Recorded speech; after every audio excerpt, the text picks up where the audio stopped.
Hey, what's going on everybody? So I recently purchased this MST RMX Ready to Race RC electric drift car. So it's been too hot out to do anything outside with our other real project cars. So I figured why not get something like this that I can shred around in the back.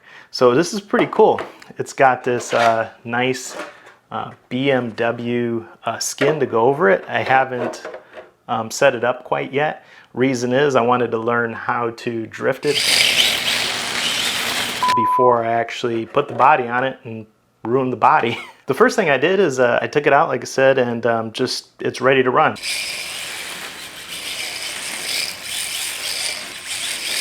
So you just start, going at it. It's pretty fun. But one of the things that happened right away was this. I pretty much chewed up through the tires that it came with.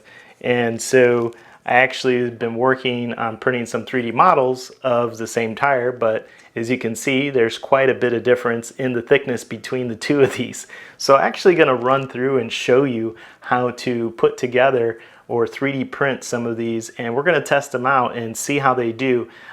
These pretty much only lasted about, I don't know, an hour, hour and a half of just playing around. Now, I do have rougher concrete. It's not the smooth concrete. I do have smooth concrete in the garage, but the other project cars are in there right now, so I couldn't move them out of the way. So just to show you what it looks like, this is with the wheel taken off, so that's apart. It's a little hard to get these apart, by the way. You actually, one of the ways is if you just drop this in boiling water while the wheel's on, leave it in there for a few seconds, probably 30, 45 seconds, pull them out, you can actually pop these apart. And then once I did that, I went ahead and did a 3D print, and I was actually able to get this on here with a nice snug fit.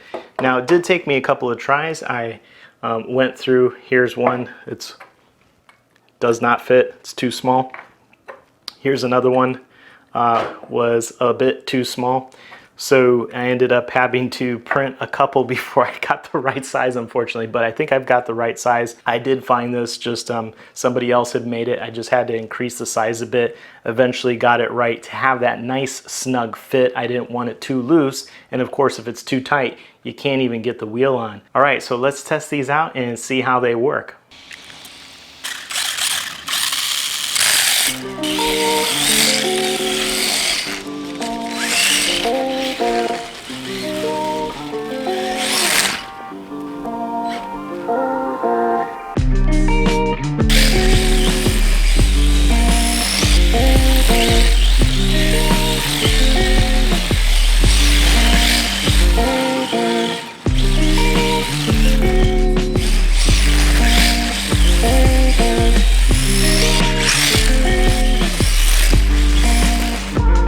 It's drifting on the 3D printed wheels, having lots of fun. They're definitely lasting a lot longer than what the other wheels lasted. I only got like a good hour use out of them. I've been already over an hour and everything's looking pretty well. They're not torn down to the rim, so I'm pretty excited about that, and I can easily print up some more of these. So there you go. All right, so now we're gonna actually go in and show you how to actually create the 3D printed tires using Cura. So I'm going to switch over to my computer here and show you some of the steps that I did, where I found the file, how to load it into Cura, how to slice it and get it ready for my 3D printer. Okay, so the first thing I did is I searched through Thingiverse and I found this nice tire that I liked. It looks very close to the current tire that I have on the car now, and it's called RC Drift Tires, and it's by Blake 215. So thank you, Blake. All right, so once I downloaded the file, I brought the file into Cura. So here's the file, and I'm actually using a Monoprice Select Mini version 1. It's pretty neat. It's relatively inexpensive. I'll share the link in the description below for the 3D printer. I've had it for a couple years now, and it's done quite well. The only downside is it can only print very small things, but it works perfect here. As you can see, I can fit at least one wheel into the 3D printer in order for it to print. So I'll just show you a couple of things that I adjusted. So the first thing is I increased the overall size of the wheel. So you can see here it's 100.46. Don't ask me how I came up with that.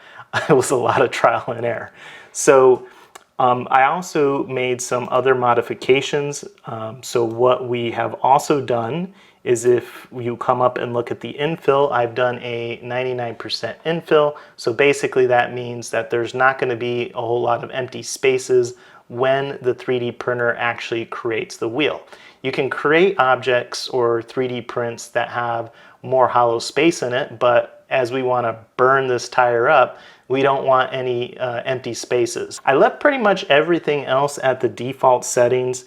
Cura is pretty good at when you select the type of 3D printer that you have and you bring it in, it's pretty good at knowing the settings or the best settings for your 3D printer. I also did a build plate. So you can see that there's this is a raft build plate. So basically that means my 3D printer is going to create a nice solid foundation first and then build the 3D print on top of that build plate. I also have an overhang. So if we look at, let's go back here. So if we look at this, we can see that there's actually curvature here that happens at the top and at the bottom. So we will need some build plates here in order to support that, and you can easily just rip those parts off and sand it a little down so it's much cleaner. Now once you do that, you go through and you slice, and it'll go ahead and prepare it. As you can see, it's going to take quite a bit of time. Reason is we're doing pretty much a 99 or 100% inlay, right, of infill, so there's not going to be any gaps in this print. So as you can see, the tires work pretty well, so it's definitely well worth the waiting time in my opinion. And you go ahead and save that to the file, and we'll insert that into the 3D printer, and we'll go ahead and start the 3D print. All right, so as you can see, we got this thing cooking. We took our file from Cura, we put it on a micro SD card, popped it into the 3D printer, and we're off printing. So this is going to take some time, roughly around 4 hours or so, but the results are pretty fantastic. So if you have any questions or comments, leave them below, and let me know if you liked the video. All right, see ya.